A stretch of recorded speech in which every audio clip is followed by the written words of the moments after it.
Correction rule number 60 लेस्ट अगर फिक्रे में लेस्ट आया हुआ हो तो उसके आगे शुड आएगा।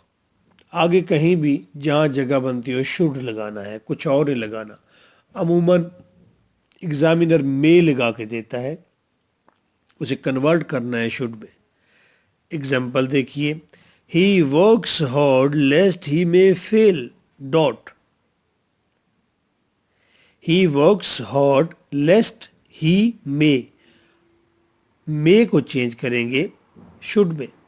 ही works hard lest he should fail dot.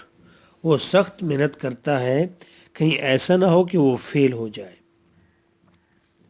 Now giving you a sentence, he went to Gwadar lest he may miss the chance dot.